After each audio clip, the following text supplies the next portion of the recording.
Next one is ISO 9000 certification process.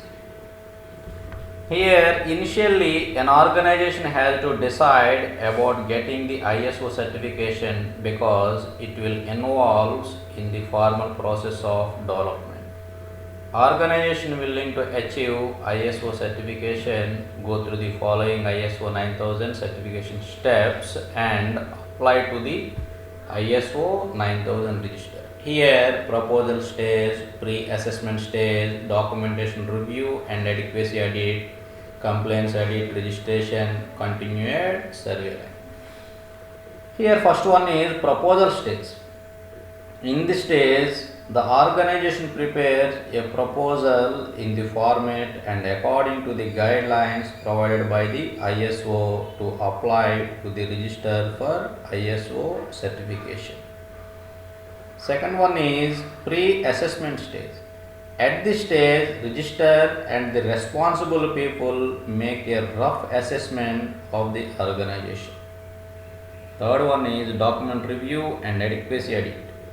Here, the register review the proposal and its related documents submitted by the organization and suggests improving the document if there is any flaw in the proposal. An audit confirms that the organization has made the plan arrangement for the ISO certification and it will follow the process based quality management system approach. The next one is compliance audit.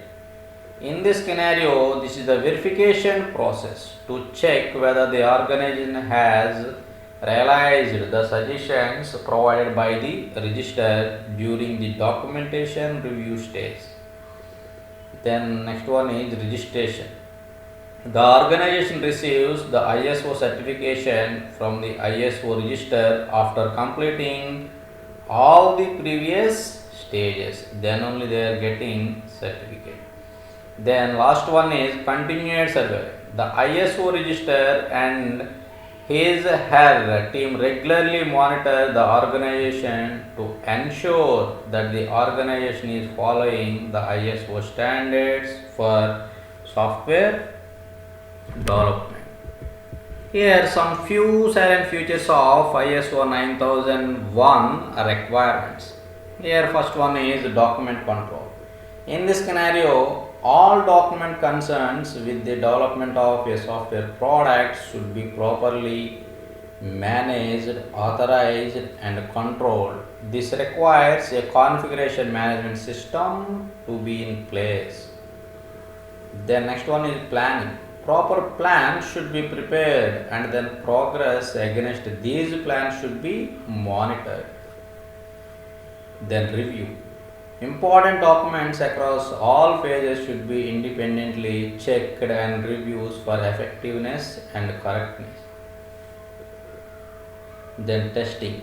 The product should be tested against specifications. Then organizational aspects. Several organizational aspects should be addressed.